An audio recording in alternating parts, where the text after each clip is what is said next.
जय हिंद दोस्तों इस वीडियो में आपको बताने वाला हूं मानव व्यवहार और संबद्ध विज्ञान संस्थान यानी कि IHBAS दिल्ली भर्ती 2020 ऑफलाइन फॉर्म के बारे में कि कैसे आपको ये फॉर्म फिलअप करना है। तो आप इस वीडियो को देखते रहिए, मैं आपको इसके बारे में पूरी जानकारी देने वाला हूं जिससे कि आप इस फॉर्म को बिना किसी मिस्टेक के भर पाओगे। तो चलिए दोस्तों शुरू करते हैं। दोस्तों मैं आपको बता दूं कि कल मैंने इस भर्ती के एलिजिबिलिटी क्राइटेरिया के बारे में वीडियो बनाई थी और आपसे पूछा था कि क्या आप चाहते हैं मैं आपके लिए फॉर्म फिलअप की वीडियो बनाऊं, तो आपका काफी अच्छा रेस्पॉन्स मिला जिसको देख करके ये वीडियो मैं आपके लिए बना रहा हूं। अगर आपने वीडियो वॉच नहीं की पहले वॉच कर लीजिए, 4 मिनट की। इसमें आपको अच्छी तरीके से क्लियर हो जाएगा कि कौन लोग इसमें एलिजिबल है अप्लाई करने के और कौन लोग एलिजिबल नहीं है। यहाँ पर दोस्तों बेसिकली इसमें 8वीं या 10वीं पास कैंडिडेट आवेदन कर पाएंगे और आपको सैलरी भी 32,000 रुपए दी जाएगी। इसी के साथ इसमें आपका कोई एग्जाम भी नहीं होगा, आपका एक स्किल टेस्ट होगा और स्किल टेस्ट में क्या होगा ये आपको वहीं पर जाने के बाद मालूम होगा, क्योंकि नोटिफिकेशन के अंदर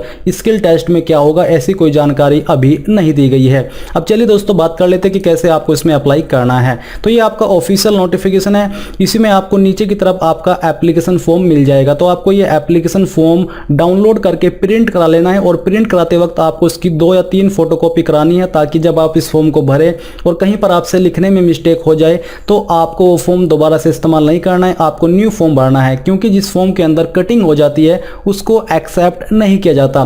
तो यहाँ पर आपको इसको प्रिंट करा लेना है। तो चलिए दोस्तों बात करते हैं कि कैसे आपको इसमें स्टेप बाय स्टेप जानकारी भरनी है। तो यहाँ पर सबसे पहले दिया जा रहा है first point, name of post applied for, आप यानी कि किस पोस्ट के लिए अप्लाई कर रहे हो। तो दोस्तों इसमें आपकी 2 ही पोस्ट निकाली है, एक है आपकी लेबोरेटरी अटेंडेंट की, दूसरी है आपकी नर्सिंग ऑर्डरली की। तो आपको जिस भी पोस्ट पर अप्लाई करना है उसी पोस्ट का नाम आपको यहाँ पर नीचे आकर के लिख देना है। ये लिखने के बाद आप यहाँ पर देखोगे फुल नेम, तो जो भी आपका नेम है ये नाम आपको 10वीं की मार्कशीट के अनुसार यहाँ पर लिख देना है, जो कि आपको इंग्लिश के कैपिटल वर्ड्स के अंदर लिखना होगा। फिर है आपका फादर्स या फिर हस्बैंड नेम, यानी कि अगर आपकी शादी हो चुकी है तो आपको अपने पति का नाम देना है, नहीं तो यहाँ पर आपको अपने पिताजी का नाम लिख देना है। फिर आता है डेट ऑफ बर्थ। अब यहाँ पर दोस्तों आपको अपनी 10वीं की मार्कशीट के अनुसार डेट ऑफ बर्थ भरनी है। यहाँ पर सबसे पहले डे डालिए जैसे कि 02, फिर मंथ के बीच में 05 और ईयर वाले सेक्शन में 1997, इस प्रकार से आपको लिखना है। इसके सामने है एज, तो आपकी डेट ऑफ बर्थ के अनुसार आपकी एज कितनी होती है जिस डेट में आप इस फॉर्म को भर रहे हैं उस तक। तो आप यहाँ पर डे, मंथ और ईयर भी लिख सकते हैं, या फिर आप ऐसे रफली एज भी लिख सकते हैं, जैसे कि आपकी एज 20 साल, 22 साल, 23 साल, 25 साल जो भी है वो आपको यहाँ पर रफली लिख देनी है। फिर है डेट ऑफ एडवर्टाइजमेंट। दोस्तों इस एडवर्टाइजमेंट की जो डेट है वो आपकी है 25 अगस्त की, तो आप यहाँ पर 25 अगस्त 2020 लिख दीजिए। इसके अलावा आप कोमा लगा करके इसमें जो आपकी एडवर्टाइजमेंट नंबर है वो भी लिख सकते हैं, क्योंकि इसमें कहीं पर डेट ऑफ एडवर्टाइजमेंट नहीं दी है, बट ये जो नोटिफिकेशन अनाउंस हुआ था ये आपका 25 अगस्त को हुआ था, इसलिए आप दोनों चीज़ें लिख दीजिए, एडवर्टाइजमेंट नंबर भी लिख दीजिए ताकि आपको कोई प्रॉब्लम न हो। ये एक एक्स्ट्रा जानकारी हो जाएगी, इससे आपको कोई प्रॉब्लम भी नहीं आएगी, और जो प्रॉब्लम अगर इसके लिखने से हुई वो भी नहीं होगी।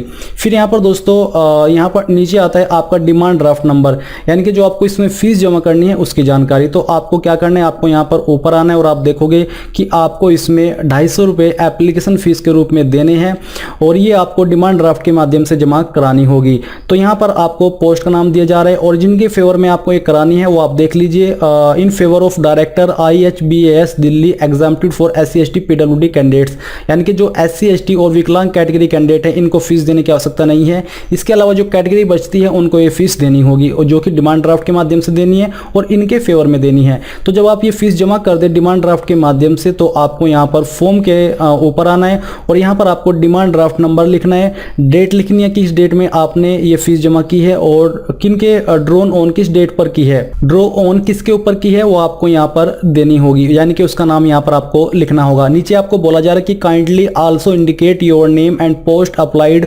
For on the reverse back of the demand draft, यानी कि अगर ये भर्ती कैंसिल होती है तो इसमें आपको आपकी फीस वापस की जाएगी, इसलिए यहाँ पर आप अपना नेम और किस पोस्ट के लिए आपने अप्लाई किया है वो भी इसमें लिख दीजिए, ताकि उनको आपको इस फीस को रिफंड करने में कोई प्रॉब्लम फेस ना करनी पड़े। फिर आता है 6 पॉइंट सेक्स, यानी कि जो भी आपका जेंडर है वो आपको भरना है। अगर आप मेल हो तो मेल वाले सेक्शन में M लिख दीजिए, या फिर मेल M लिख दीजिए जैसे कि नीचे उन्होंने एग्जाम्पल के रूप में बताया, या फिर फीमेल लिख दीजिए।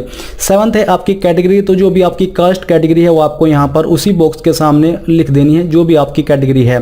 फिर आता है एड्रेस फॉर कम्युनिकेशन, यानी कि आपका प्रेजेंट एड्रेस। तो जो भी आपकी आईडी के अनुसार आपका एड्रेस है वो एड्रेस आपको यहाँ पर लिखना है, पिन यहाँ पर डालना है, मोबाइल नंबर आपको लिखना है और जो भी आपकी ईमेल आईडी है वो भी यहाँ पर आपको भरनी होगी यानी कि लिखनी होगी।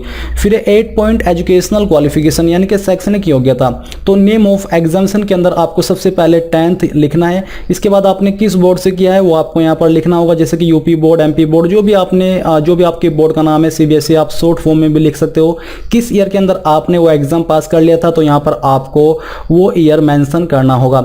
सीरियल नंबर के अंदर आपको 1 लिख देना है। फिर है परसेंटेज ऑफ मार्क्स या फिर ग्रेड, तो आपकी कितनी परसेंटेज थी उस एग्जाम के अंदर, उस क्वालिफिकेशन के अंदर, वो परसेंटेज आपको लिखनी होगी। फिर सेम तरीके से आपको यहाँ पर 12th की, अगर आपने 12th की है और आप उसकी जानकारी देना चाहते हो तो आपको 2 नंबर यहाँ पर डालना है और नेम ऑफ एग्जामिनेशन के अंदर आपको 12th लिखना है।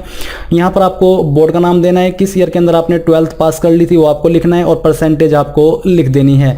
फिर आता है यहाँ पर दोस्तों कोई डिप्लोमा, कोई आईटीआई, कोई ग्रेजुएशन, तो जो भी आपके पास अतिरिक्त क्वालिफिकेशन है जो कि आप देना चाहते हैं जिससे कि आपको ज़्यादा प्रेफरेंस दी जाए उन कैंडिडेट के मुकाबले जो सिर्फ 10वीं पास से आवेदन कर रहे हैं, तो आप यहाँ पर वो क्वालिफिकेशन मेंशन कर सकते हैं।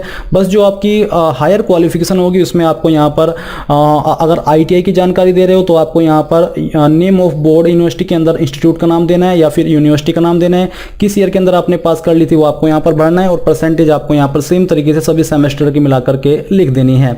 इसके बाद दोस्तों आप नीचे देखोगे एक्सपीरियंस, तो इसमें एक पोस्ट पर आपसे एक्सपीरियंस मांगा है। अगर आप उस पोस्ट पर आवेदन कर रहे हो तो आपको एक्सपीरियंस की जानकारी कैसे भरनी है वो आप देख लीजिए। यहाँ पर है name and address of the office department, यानी कि आपको उस ऑफिस या फिर उस डिपार्टमेंट का नाम लिखना होगा और नेम भी लिखना होगा जहां पर आपने वो एक्सपीरियंस प्राप्त किया है। फिर है पोस्ट हेल्ड, आपने वहां पर कौन सी पोस्ट पर काम किया, किस पोस्ट पर आप काम करते थे, उस पोस्ट का नाम आपको देना होगा।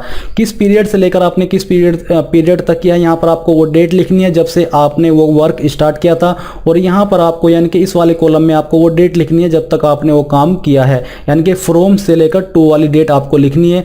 क्या पे आपको मिलता था उस पोस्ट पर आपको लिखना है और नेचर ऑफ ड्यूटीज, आपके काम का नेचर यानी कि किस तरह की वर्क आप करते थे उस पोस्ट पर, आपको उसके बारे में थोड़ा सा यहाँ पर लिख देना है। अब अगर आप ऐसी पोस्ट पर आवेदन कर रहे हो जिस पर एक्सपीरियंस नहीं मांगा तो आप इसको खाली छोड़ दीजिए। फिर दोस्तों नीचे आइए, यहाँ पर आपको जो डिक्लेरेशन है वो देखने को मिल पा रहा है। आपको सिग्नेचर ऑफ एप्लीकेंट यानी कि यहाँ पर आपको अपने सिग्नेचर करने हैं। सिग्नेचर करने के बाद ये जो आपका एप्लीकेशन फॉर्म है वो कंप्लीटली फिलअप हो चुका है। नीचे आपको यहाँ पर कुछ एनेक्सर दिए जा रहे हैं, बेसिकली ये उन कैंडिडेट के लिए है जो लोग विकलांग है, जैसे कि सर्टिफिकेट ऑफ डिसेबिलिटी, बट ये तब दिए जाते हैं जब आपके पास आपका खुद का डिसेबिलिटी सर्टिफिकेट नहीं होता, फिर आपको ये भरना होता है और जो वहाँ के ऑफिसर्स है जो कि आपको ये तय करे कि हाँ ये सच में डिसेबल है तो आपको ये जानकारी भरवानी होती है। बट जैसा कि अगर आपके पास आप विकलांग और आपके पास खुद का सर्टिफिकेट है गवर्नमेंट के द्वारा इश्यूड, तो आपको कोई भी जरूरत नहीं है इन अनेक्सर को फिलअप करने की या फिर इनको वहां पर लेकर के जाने की। आपको अपने ओरिजिनल जो भी आपके पास सर्टिफिकेट है डिसेबिलिटी का उसकी फोटोकॉपी और ओरिजिनल ही वहां पर लेकर के जाना है। तो ये नॉर्मल कैंडिडेट के लिए फॉर्म फिलअप हो चुका है। अब आपको क्या करना है, आपको इसकी फोटोकॉपी ले लेनी है, 2-3 फोटोकॉपी करानी है और साथ ही इसमें जो आपके ओरिजिनल डॉक्यूमेंट्स है वो भी आपको स्किल टेस्ट पर लेकर के जाने होंगे, जैसे कि 10वीं की मार्कशीट, 12वीं की मार्कशीट, आपके गवर्नमेंट आईडी, आपके डेट ऑफ बर्थ का प्रूफ जिसमें कि आप 10वीं की मार्कशीट का भी इस्तेमाल कर सकते हो। अगर आप एक्सपीरियंस की जानकारी आपने दी है तो आपको उसका सर्टिफिकेट, ये सब जानकारी आपको वहां पर लेकर के जानी है। और यहाँ पर दोस्तों मैं आपको कुछ और जानकारी बताता हूँ कि आपको किस टाइम के ऊपर वहां पर जाना होगा। तो यहाँ पर दोस्तों आप देख लीजिए, आपको रिपोर्टिंग टाइम दिया जा रहा है आपका सुबह 9:30 बजे से 10:30 बजे के बीच, जो कि आपको 5 सितंबर 2020 के बीच जाना होगा। और स्किल टेस्ट क्या है ये आपको वहीं पर जाकर के मालूम होगा, क्योंकि इन्होंने स्किल टेस्ट के बारे में नहीं बताया। बट अगर इनके पास ज़्यादा एप्लीकेशंस पहुंचती है तो फिर ये आपका रिटर्न एग्जाम या स्किल टेस्ट भी इंटरव्यू भी ले सकते हैं, बट अभी के लिए आपका स्किल टेस्ट ही होगा। और यहाँ पर आप ये भी जान लीजिए कि आपको 1 महीने के अंदर जो छुट्टी मिलेगी वो 2.5 दिन की मिल सकती है, जैसे कि उन्होंने बोला कि the applicant will be eligible 2.5 days leave per month, यानी कि आप 1 महीने के अंदर 2.5 छुट्टी भी ले सकते हैं। तो दोस्तों ये थी आपकी फॉर्म के भरने के बारे में पूरी जानकारी। अगर आपको कोई और डाउट भी है इसके बारे में तो आप मुझे कमेंट करके पूछ सकते हैं, मैं कोशिश करूंगा कि आपको जल्द से जल्द इसके बारे में जवाब दे सकूं।